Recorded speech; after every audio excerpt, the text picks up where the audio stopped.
ఒక్క ఫ్లాప్ తోనే రష్మిక మందన జోరుకు బ్రేక్లు పడిపోయాయా? బాలీవుడ్ సంగతి పక్కన పెడితే మిగిలిన ఇండస్ట్రీలో కూడా ఎందుకు రష్మిక మందన జోరు చూపించట్లేదు?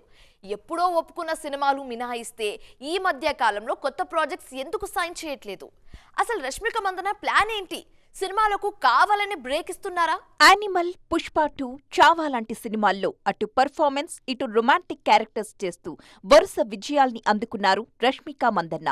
ఈ 3 సినిమాలతో అమ్మడు బాక్సాఫీస్ క్వీన్ అయిపోయారు. ఈమె అడుగుపెట్టిన సినిమా బ్లాక్ బస్టర్ అని ఫిక్స్ అయిపోయారు మేకర్స్ కూడా. ఇలాంటి సమయంలో విడుదలైన సికిందర్ అంచనాల్ని తారుమారు చేసింది. సల్మాన్ హీరోగా మురుగదాస్ తెరకెక్కించిన సికిందర్ సినిమా మొదటి రోజు నుంచే డల్ గా మొదలైంది. ఓపెనింగ్స్ కూడా ఏమంత గొప్పగా రాలేదు. ఫైనల్ రన్ కూడా అతి కష్టం మీద 100 crores నెట్ దాటింది. ఇక రష్మిక పాత్ర విషయానికొస్తే అరగంటకు అటూ ఇటూగా ఉండే పాత్రతో సరిపెట్టేశారు మురుగదాస్. లేదనకుండా 2 పాటల్లో కనిపించారు ఈ బ్యూటీ. సికిందర్లో రష్మిక మందన్న పాత్ర అంత ఎఫెక్టివ్ గా అనిపించలేదనేది ఆమె ఫ్యాన్స్ చెప్తున్న మాట.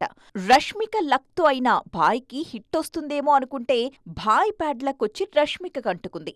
దాంతో ఈ బ్యూటీకి చాలా కాలం తరువాత ఫ్లాప్ తప్పలేదు.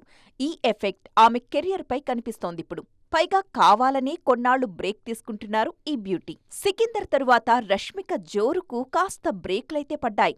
ప్రస్తుతం ఆయుష్మాన్ ఖురానాతో ఒక సినిమా చేస్తున్నారు ఈ బ్యూటీ. ఇది మినహాయిస్తే మరే సినిమాకు సైన్ చేయలేదు ఈ బ్యూటీ. అలాగే తెలుగులో ఎప్పుడో ఓకే చేసిన గర్ల్ ఫ్రెండ్, రెయిన్బో సినిమాలతోనే సరిపెట్టుకుంటున్నారు.